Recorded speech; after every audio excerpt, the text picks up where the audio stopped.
Welcome, everybody. It's Abraham Deweese from Seattle Sports Union with Ham and the Soulman. Well, it's just me today. It's Abraham, Ham, that is, and Soulman is not around today. Neither is Matthew Page, so it's just me flying solo. And flying last night were those Seattle Seahawks. I don't know if it's flying rather than gliding. Okay, maybe sleepwalking through the preseason. Seahawks actually lost 25-19. Not a big deal, but there's some things in the game that we should actually take a look at. The biggest of which, in my opinion, was DK Metcalf. Not biggest as far as impact, but biggest as in headline news. DJ Metcalf again got injured. He's got a little bit of an injury bug in his college and now pro career. Um, looks like looks like uh, looks like he's going to be on the bench till the start of the regular season, which means he's going to be behind in his development. Don't look for too many big things from him. Maybe this means that some of that hype goes away and maybe he can ease into this team. We got a little glimpse of another receiver called Jazz Ferguson last week, where he had four big catches for a lot of yards. And this week he got the lion's share of the catches, or at least targets. He had 7 targets. He only called in a couple, and he fumbled one. Not the kind of game that you want to see from a receiver who's trying to make a name for himself.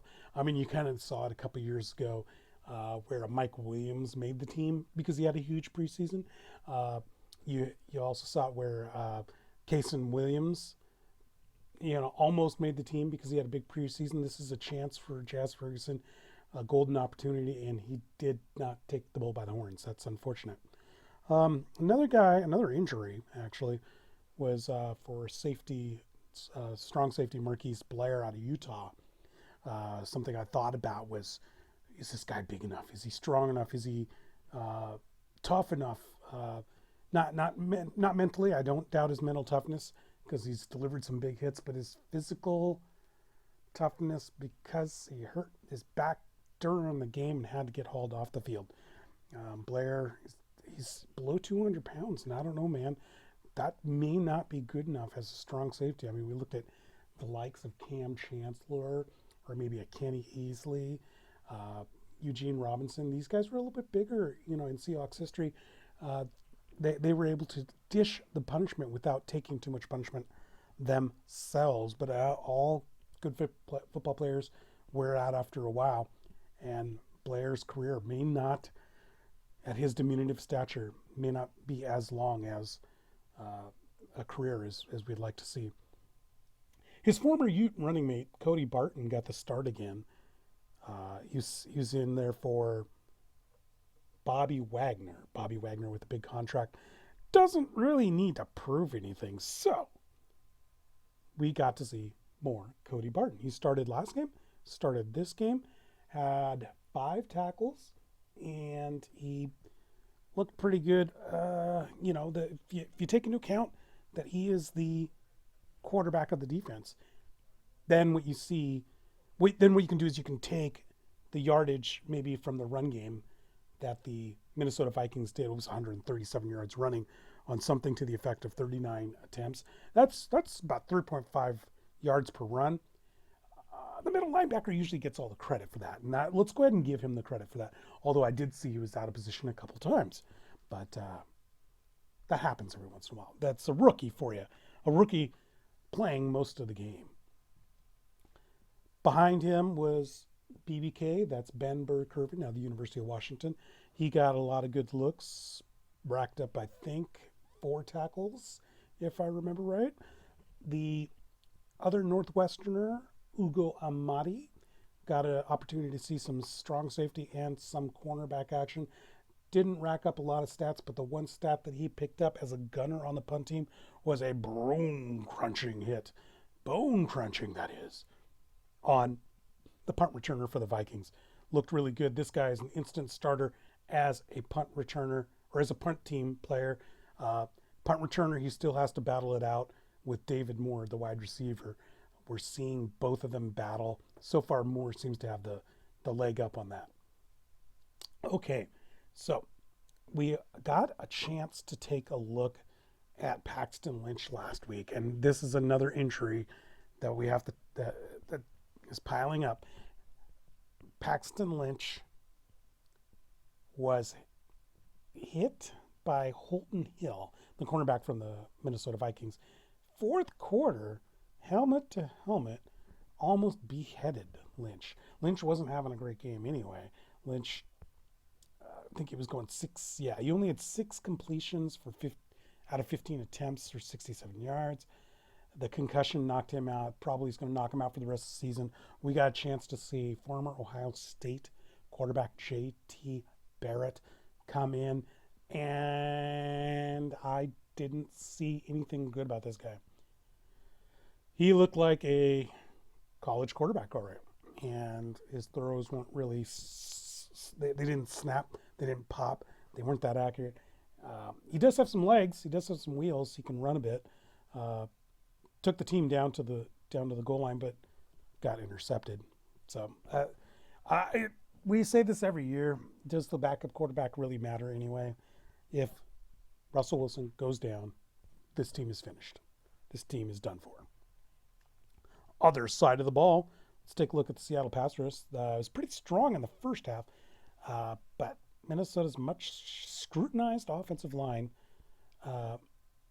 seemed to stop the pass rush of the Seahawks.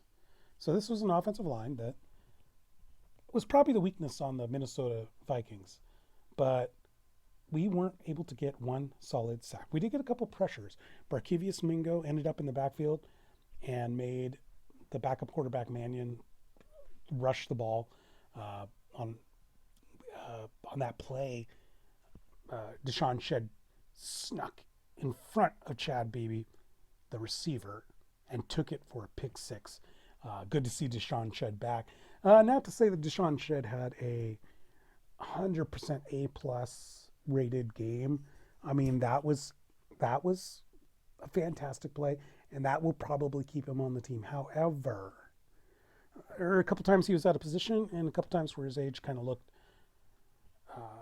to be his age. His age looked like to be his age. So, in other words, what I'm trying to say is he looked like a person that's been around the league for a while and may have lost a step. That might be good enough to make this team, though. There are a lot of young players on this team, and a veteran leader who can make a big play could make a difference. First team offense looked good. Russell Wilson went 6 of 9 for 82 yards after sitting out that first game. He had 33-yard completion to Jerron Brown, who was the starting wide receiver for now. If you think about Doug Baldwin being gone, Jerron Brown is posited to be that starting receiver, and there hasn't been enough that we've seen from Jazz Ferguson, DK Metcalf, John Ursua. Actually, John Ursua looked really good in this game, but we didn't see him in the first game. And the guy that I'm really kind of curious about, the guy who I thought would just take that job from Brown, is the kid out of West Virginia, Gary Jennings Jr. I didn't see that much in the way of attempts going his way. There weren't a lot of passes going his way. In game one, just one target in game two. Baffling stuff. I'm curious what's going on. Maybe they're trying to give some of the other players like Ferguson, DK Metcalf, etc., some looks. Maybe they're trying to just keep him from getting injured. The crazy thing is he played a lot of snaps, so that can't be it. I want to see more Gary Jennings in the next game, especially with Metcalf out. And we know kind of what Ferguson is. We know what Ursua is. Ursua had a great game. They're positioning him as, a lot of people saying he's the next Doug Baldwin. We'll see. Let's not get ahead of us here. But those are my thoughts on the Seahawks preseason game. Throughout this series, we've been doing previews of games that the Seahawks will play. And Seahawks are going to actually play the Baltimore Ravens this year. Last year, the Ravens went 10-6 and took the AFC North from the Steelers, so they're a good team. They are not. Everybody wants to say the Cleveland Browns are just going to steamroll that AFC North. They're just going to take the ball. They're going to take the ball and run with it. They're just going to demolish the Steelers. They're going to eviscerate the Ravens. Well, not so fast. Those Baltimore Ravens, again, they went 10-6 last year and went through a little bit of a shakeup. It's the end of an era. Ozzie Newsome, the GM, stepped down, and you have a new guy, Eric DeCosta, in charge. So there's going to be a new look. You have a new offensive coordinator in charge, and Greg Roman, former 49er offensive coordinator, by the way. You have a new running back. Good old Greg Roman. Sorry about that. I had to take a sip of water. What I was going to say is that the new offensive coordinator is going to make the offense look a little bit more like the good old Colin Kaepernick days of the 49ers. Why? Well, that's because there's turnover at the quarterback position. The old Super Bowl MVP himself, Joe Flacco, is no longer their quarterback. They have a new quarterback, a runner. Basically a running back who can throw the ball in Lamar Jackson. Last year he took over for Flacco when Joe got an injured hip. You guys might remember Jackson from Louisville. Last year he went 6-1. Coach Harbaugh, John Harbaugh said, "Yeah, this is our new guy. Yeah, we're gonna go with Lamar Jackson." Now, when they got to the playoffs, the crowd was actually kind of cheering for Flacco, but you know what? Harbaugh saw the writing on the wall, and he decided, you know what? We got to go forward. We got to move forward. We can't look back. We're gonna have to just move forward. So they brought in an offensive coordinator that can make the most of him. We're going to see what happens, because last year Flacco had 1,200 yards, 6 TDs to just 3 interceptions. Now, keep this in mind. He only had 58% completion percentage, which is not good in today's NFL. In today's NFL, you want that way above, like 65, 66% probably. The closer you can get it to 70%, the better. And also another good note is that he runs a lot of read zone with a lot of run pass options. Unless you're named Russell Wilson or John Elway, it's not a sustainable thing in the NFL to be a running quarterback. Most of them peter out once their legs start going from them. They take a lot of punishment. Jackson was the youngest quarterback to start a playoff game last year, and that loss to the Chargers. So there is potential in his leadership, because the quarterback is the face of the company, and if Flacco wasn't getting it done in the last couple of years, it's tough to overlook that 6-1 record while Jackson was in there. But they cast their die. That's who they're going with. Ravens, they've always had running backs. And I know Matt Page here at SSU, his favorite running back of all time, Mark Ingram, just joined the Ravens. There's quotes around that. I'm making fun because Matt Page does not like Mark Ingram. But Mark Ingram, you remember him as the former Alabama Tide Heisman winner? He's had a solid NFL career. 8 years with the Saints. 6,000 yards rushing, 1,600 yards receiving. And let's just face it, Matt Page is wrong about this. He's a good player. He's going to do well. And when you look at that, they tend to operate with a stable of running backs in a Greg Nolan system. When they operate stable running backs in a Harbaugh system in general, they'll be fine. He'll be fine. He's going to be maybe the first. He's probably going to get 50% of the carries. So Gus Edwards, you'll probably see him carry the other 50%. Last year he had 718 yards. You get 700 yards from Gus. You get 500 yards from Ingram. You'll be fine. Ravens will be fine. You probably get another 500 yards from Lamar Jackson, the quarterback, as well. Receiving-wise, it's kind of Willie Snead and the Seven Dwarves. I looked up and down their roster. I don't really recognize a lot of the receivers for the Ravens. I mean, what they're really going to do is make use of this tight end they got out of Oklahoma last year, Mark Andrews. Last year he had 34 catches, 552 yards. Check him out in your fantasy leagues. I think he's going to get quite a bit more this next season. Take a look at that offensive line. Probably the best guard in all of football in Matt Skura's on that team. They have solid tackles in Ronnie Stanley, in Orlando Brown Jr. These guys are road graders for this running game. They do well. Skura's an all-pro. This is a good offensive line. Tough task for that Seattle Seahawks defensive line when we face them. Jaron Reed should be back for this game, though. That'll be a nice thing. Defensively, Wink Martindale's defense led the NFL in total defense. You can't teach that. Well, maybe you did teach that because he got the results out of that team. Also, they were the number 2 scoring defense, but they lost quite a few players. Gone is Eric Weddle to the Rams. Gone is Terrell Suggs to the Arizona Cardinals. Zadarius Smith went on to the Packers. He was their leading sack leader.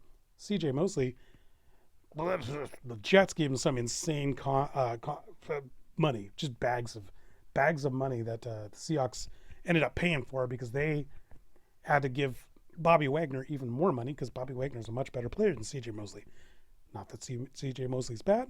Bobby Wagner's better. Except for defensive linemen,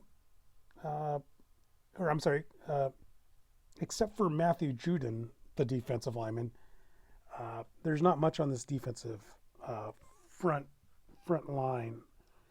They operate more as a team, but they really get their solid play from their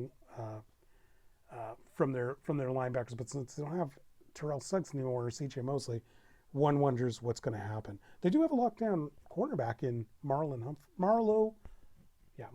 Humphreys. He's elite. He's a lockdown cornerback. And Earl Thomas, the former Legion of Boom member, is now a Raven. He's only going to go one or two ways. He'll either be elite or he'll be injured. We'll see when it comes time for the Seahawks to play him. Also, just want to throw this at you. Their kicker is the best kicker of all time when you look at him statistically.